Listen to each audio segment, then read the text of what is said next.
श्री कृष्ण जी अपने आप को ही नहीं बचा पाए। जब वो अपने आप को नहीं बचा पाए तो ये आप खुद सोचे ना, हम सबको कैसे बचाएंगे। वो अपने कुल को नहीं बचा पाए, उनका पूरा यादव वंश कट मर के मर गया था। और श्री कृष्ण जी की मृत्यु भी कैसे, आप खुद जानते हैं कि उनको एक शिकारी ने तीर मारा। छोटी बहन ने बिल्कुल सत्य बात बोली।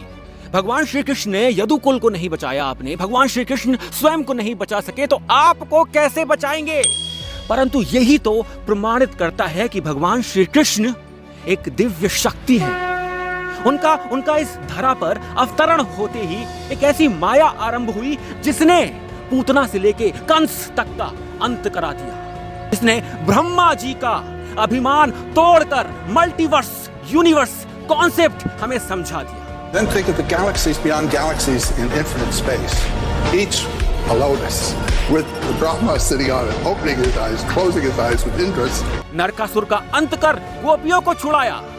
5 अपने ही राज्य से 5 निष्कासित युवाओं को महाभारत का विराट युद्ध जितवा दिया। अरे पितामह भीष्म तो तीरों की शैया पर लेटे रहे कई दिवसों तक। उस दिव्य शक्ति को जिन्होंने महाभारत के युद्ध में 18 अक्षौहिणी सेनाओं के बीच में गीता उपदेश देकर अर्जुन को अपने परम भक्त को अपना विराट स्वरूप दिखाया था, भला पैर में एक तीर लगने से उनकी मृत्यु हो सकती है।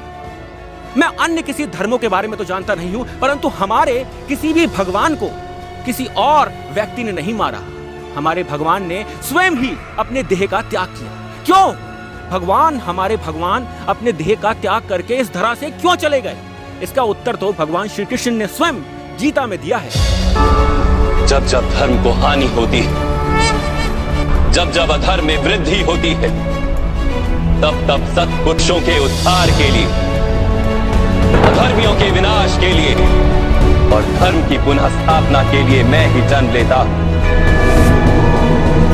ये प्रत्येक युग में होता आया है और आगे भी ऐसा ही होगा। कुल भगवान का वंशज होने से नहीं, अपने कर्मों से बनता और बिगड़ता है। भगवान श्री राम के पुत्र कुश के ही एक वंशज भृतहल ने महाभारत के युद्ध में कौरवों की ओर से युद्ध लड़ा था और मारे गए थे। और यहाँ कोई एक भगवान का कॉन्सेप्ट नहीं है। यहाँ भगवान विष्णु के 24 अवतार हैं, यहाँ पर भगवान शिव के 40 अवतार हैं, यहाँ पर माता रानी की 10 विद्याएं हैं, यहाँ पर 12 आदित्य, 11 रुद्र, 8 वसु, 2 अश्विनी कुमार हैं। यहाँ पर किसी एक भगवान के बारे में आपको वर्णन नहीं मिलेगा। यहाँ पर एक ही भगवान के अनंत स्वरूपों का आपको वर्णन मिलेगा। यदि कृष्ण मेरी कल्पना है तो मुझे गर्व है अपनी कल्पना पर। इतनी सुंदर कल्पना और कोई नहीं कर सकता।